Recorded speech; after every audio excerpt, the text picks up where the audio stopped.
उनमें से किसी भी प्रश्न में डायग्राम का हम प्रयोग नहीं करेंगे, पेन पेपर का प्रयोग नहीं करेंगे, सीधा ही आंसर किससे करेंगे, यहाँ पर ऑप्शन से। ठीक, कैसे करेंगे ध्यान से समझिएगा। हमने बोला यहाँ पर हमारा ये एक पहला प्रश्न दिया हुआ है, इसमें हमें यहाँ पर पेन पेपर का प्रयोग बिल्कुल भी नहीं करना है और आंसर विदिन सेकंड देना है। कैसे देंगे ध्यान समझिए। हमने बोला कि यहाँ पर हमसे पूछा क्या गया है, तो यहाँ पर बोला गया है कि ए एफ से किस प्रकार संबंधित है, यानी कि ए के बारे में हमसे यहाँ पर पूछा गया है और एफ इसके साथ है। हमने बोला यदि ए के बारे में पूछा गया है तो सबसे पहले ये देखो कि ए कहाँ पर है। तो यहाँ पर बोला गया कि ए जो है वह बी का भाई है। तो ए कौन है, भाई है। कौन है ये, भाई है। अब यहाँ पर हम बात करते हैं कि यदि ए के बारे में हमें इतना पता लग गया तो एफ के बारे में पता करिए, एफ क्या है। तो यहाँ पर हमने बोला कि एफ के बारे में देखें, तो यहाँ पर देखिए एफ कहाँ पर है, तो देखिए एफ यहाँ पर है। एफ के बारे में बोला गया है ई का विवाह एफ से हुआ है। तो एफ जो है वो क्या है, एक विवाहित जोड़ा है। एफ क्या है, एक विवाहित जोड़ा के रूप में आ रहा है।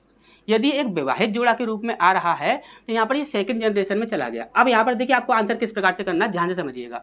यहाँ पर बोला गया है भाई, तो ये फर्स्ट जनरेशन में चला गया। यहाँ पर बोला है पुत्र, तो ये फर्स्ट जनरेशन में चला गया। यहाँ पर बोला गया है विवाहित जोड़ा, ये सेकंड जनरेशन में चला गया। यहाँ पर बोला गया है और कुछ भी नहीं है, यहाँ पर पुत्री है, तो ये भी फर्स्ट जनरेशन में चला गया।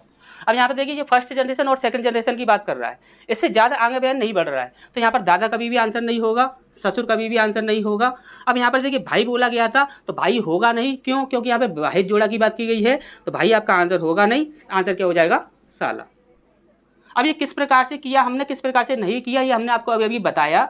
और यदि आपको अभी भी समझ नहीं आया हो तो हमने आपके इससे पहले भी 2 क्लास कंप्लीट की हुई हैं बिना पेपर पेन के प्रश्नों को सॉल्व करने के लिए।